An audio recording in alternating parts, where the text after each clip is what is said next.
what do you think is a major thing that a lot of guys who maybe don't get as much attention from women or struggle with dating, what do you think is the biggest hurdle that they face right now? What do you think is a very common thing that most guys struggle with when it comes to women? I think in varying degrees they don't see women as the same as guys. What I mean by that is they don't see them as people, Mm. and that can be to putting them on a pedestal or putting them as like below the run. Yeah. So I think that's the biggest thing because when you can just conversate with a lady the way you would conversate with your friends, Yeah. that I think that changes things pretty drastically. Yeah. Uh, I I usually used to say confidence, but Mm. people can be confident and still not know how to talk. You know what I mean? Very true. But I think the biggest hurdle guys face is not being able to have a comfortable conversation, Mm. and that comes from them not being able to see ladies as people like you, like guys. They're not guys, Mm. but they are people. They Yes. are no better than you. They're no worse than you. They're just people. Yeah. So yeah, that's the biggest one. There's a lot of other ones, but that's the biggest one I think. Yeah. That's very What about you? true.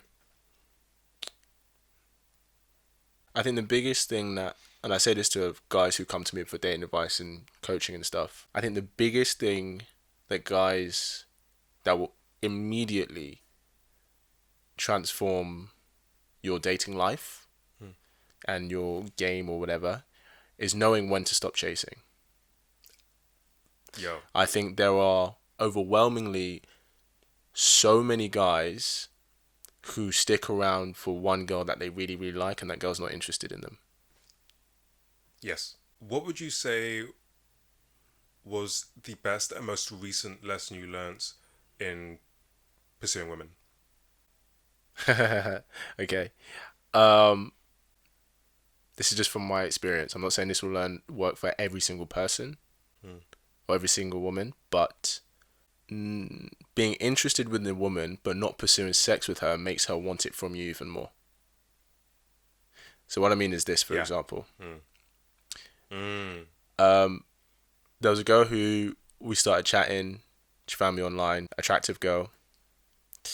Um, and we were talking and stuff. We met for a drink. Mm. It was really cool. The next time she came round to mine and had a really nice time and stuff. We started kissing, was going somewhere, and I just said, I think that we should wait. Okay. And I said, I don't think we should do this tonight. Mm. She was like, oh, really? I was like, yeah, really. And so she went home. And then the following time, she was really pushing for us to do that. Like, very much so. I wasn't even, like, I was up for it, obviously, but I wasn't instigating. She was instigating everything. Mm. And we ended up having sex and stuff. I remember we talked about it about a month after, and she said, she said, I told my friends that when he said no, that made me want him even more. Mm. And that I vowed to myself that the next time I go out to his house, we're going to have sex no matter what. She said that to her Put that in the friends. diary. Yeah. She said that to her friends purely for me I saying make no. this pledge on this day. Honestly, Kid will get laid. that's it. Because I think girls are so used to guys trying to have sex with them Yeah. first. Yeah. So when they get a guy who's making an effort with them, but is like, I'm just going to walk you home and I'm going to leave. Yeah. Or if they're in an environment where you could have sex, but you say no. Listen, honestly, I think that is such a turn on for girls because they're like, because girls aren't used to, rejected isn't the right word, but girls aren't being used to told no sexually. Sure. So when they have a guy that says no to them sexually, that goes, what? That Mm. puts you in a different league to everybody else. Yeah. So yeah, I'd say that's one thing. I'd say that's the most recent thing I learned. What about you? Most recent lesson. Yeah. I want to give. Honestly, it's probably the same one, but because I had that lesson earlier, but then you have moments where it gets reinforced. Yes. You're like, oh yeah, I learned that before. Oh, this person does it. Yeah, I would say my most recent lesson was you don't need to share everything.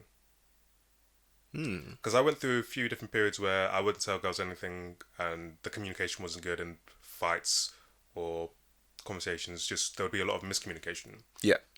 And then I flipped the script and I started being really honest. I would tell them whenever I had an issue, I'd like, I don't like that you did this.